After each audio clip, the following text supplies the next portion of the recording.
Coach, how you doing? Hey, good, Ryan. How are you? I'm doing all right. Getting ready for a Thanksgiving weekend, which you guys basically don't have off. You get Thursday off, and that's about it. But you've got a game on Wednesday night against Cincinnati, so you'll be on the road there. You go up to Elmira for the weekend. You go to Indy next Wednesday, and then you're finally back home inside the Ford Center on Friday of next week. But I wanted to talk to you first today about the past weekend games. You guys were at Cincinnati on Friday. You went up to Toledo on Saturday, and then you're back home for a Sunday game at the Ford Center.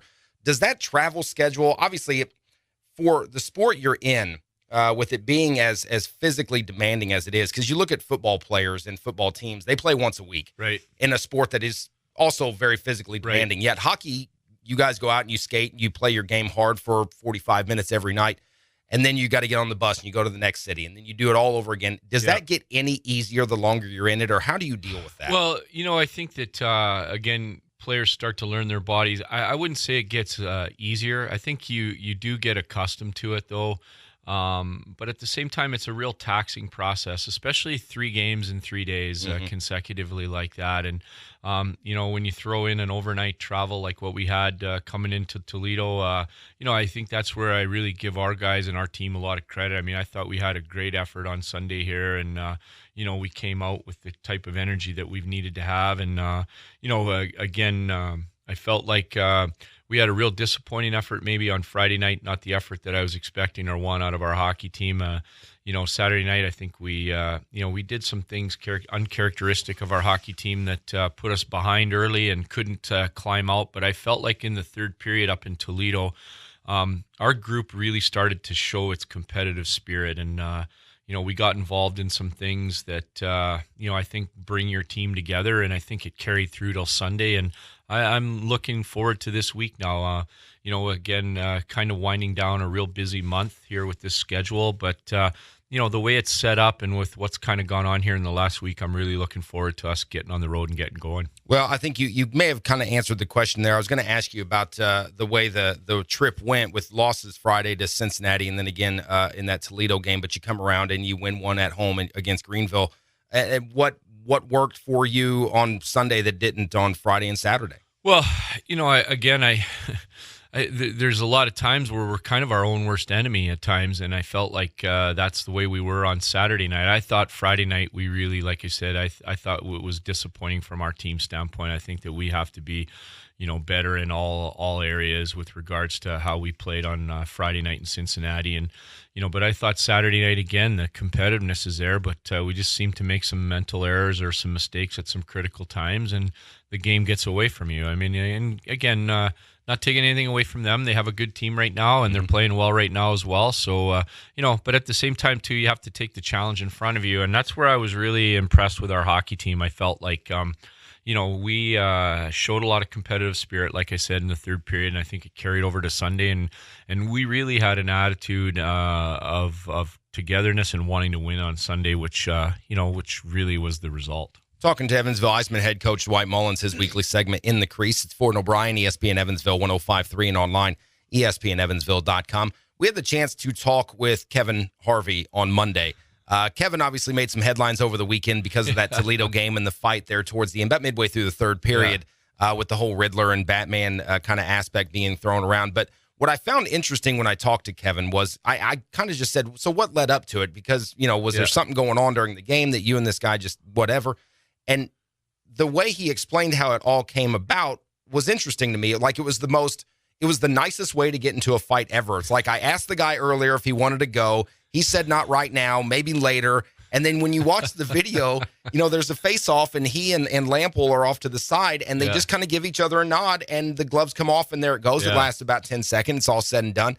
And they just give each other kind of a pat on the helmet when they got up and were separated and made their way to the penalty boxes. But another part that got me, that stood out to me with Kevin was he said, I felt like we needed to do something to kind of give our team a spark. Is that kind of the basis for that kind of stuff? It definitely is. And I think it goes right back to like what I said. I mean, we were losing on the scoreboard in Toledo, but the way we came out after the third period and after the game, I felt like we grew as a group. And we grew as a group because I think that, finally you take a stance and say, enough's enough. And if we can't win in this area, then we're going to try to win in another area and take some positives out of it.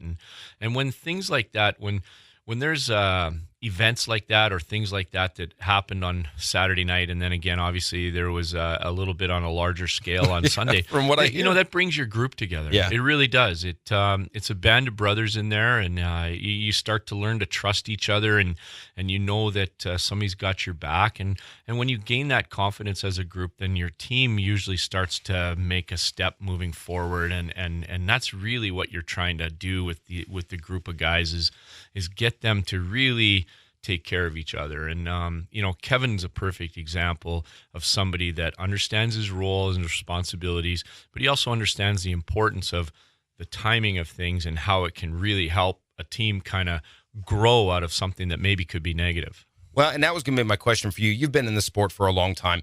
Obviously, the fights are a part of the game, has been since day one. Yeah. In that kind of instance, are you okay with that kind of stuff happening as a coach? Are there times when you see a guy on your squad go after a guy on the opposing team and get into a fight where you think that's not the right time for it? How does that play out in your head? Well, I definitely think that there's a purpose and a point for it. I think that when it comes from competitiveness and it comes from aggression, I think it's part of our sport and part of our game. I don't like to see people getting taken advantage of. I wasn't real happy with the circumstances that started things on Sunday, but at the end of the day, it might have been maybe one of the best things that happened to us as a group. But whenever you have somebody that tries to take advantage of another player that uncharacteristically is maybe not in those situations, that's where I kind of have a hard time with it. But, again, there's a code and there's an honor with regards to how our sport needs to be played and with the parameters it needs to be played on. And sometimes you have to stand up and answer the bell when you maybe try to cross that line. I mean, again, it's just part of what we're brought up to be as hockey players, and we all understand it. It doesn't need to be talked about. It doesn't need to be mentioned. We understand the code, and that's, this is the way our game gets played. And I think, people certainly watching the video from the Saturday night game involving Harvey and Lample, and from what I've seen from what took place there at the early part of the game on Sunday, obviously the fans, they get into it. It their favorite fires part. Everything up. Yeah, it's that's their favorite thing. part. It really is. And, again, I think that there's more to our game than all of that. Right. People are trying to find a way to either eliminate it or minimize it. And I think that especially in non-traditional hockey areas, it's entertainment. Sure. And it's what people need to see. But at the same time, as long as it's coming from a competitive spirit and as long as it's coming from a competitive environment, then there's absolutely nothing wrong with it. The stage stuff or the the stuff that really doesn't come out of the competitive part of the game, I can understand where that doesn't need to be a part. But our game's physical and it's emotional, and the fans are are very obviously emotional as well. And Sure. and to be honest with you, I mean, there isn't anyone I've met that doesn't like it. Right. It's fun to watch it. It adds something, and I can see, like in the case of Saturday.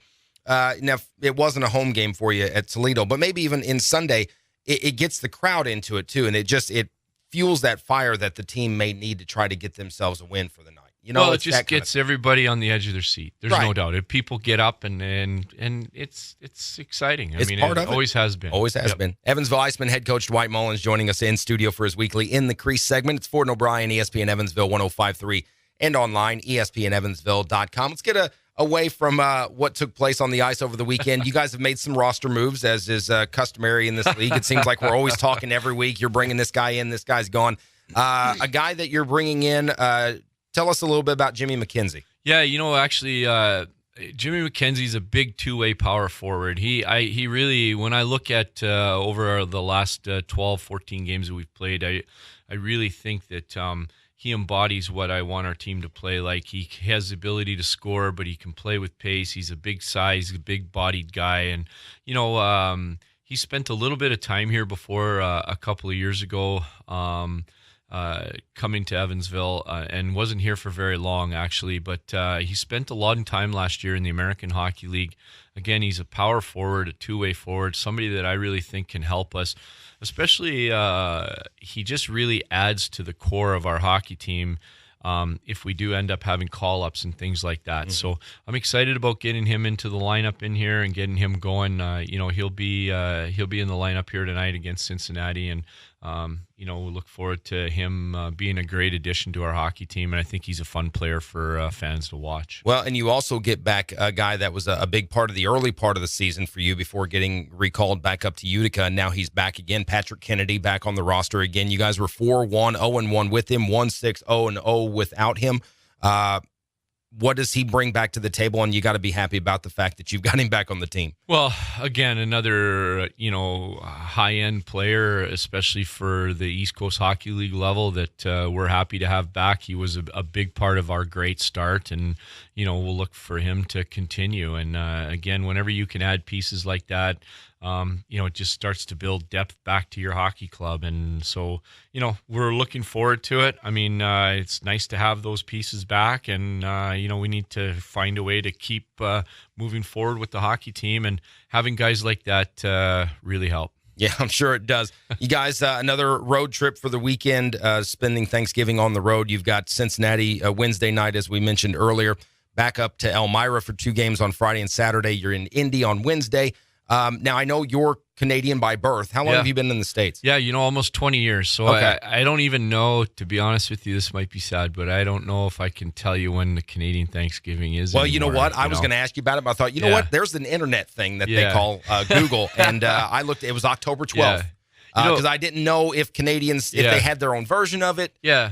Do you celebrate it here? Well, yeah, they do, and we used to, I think, way back when I would travel back and forth between Canada and the United States back before, I had family or anything, then we would celebrate both. But I just, the U.S. Thanksgiving to me is such a great time of year because I love Christmas, and and what it does is it just kicks off the whole holiday season. And it kind of is the starting line of just a great time of year. And so I love how the American tradition, and it just is a big deal in the streets. It's a big deal in the department stores, and it just kicks off a great time of year. And it's one of my favorite things, and I love it. It's a great time. What will you guys do as a team on Thursday then? Because you don't have a game. You'll be in Cincy, and then is it from Cincy straight to Elmira? You leave on Thursday? What's the plan? We'll travel the night from Cincinnati into Elmira. We'll get in about 6:30, 7 o'clock in the morning. The guys will have the day off, and it's difficult because not a lot of places are open. So we're probably having the Thanksgiving special at Cracker Barrel. And again, they do a great job. They'll have turkey and the whole spiel, and we'll be together. And that's just what we do. So we'll make the most of it. We're looking forward to it, obviously, and again, it just kicks off a great time of year.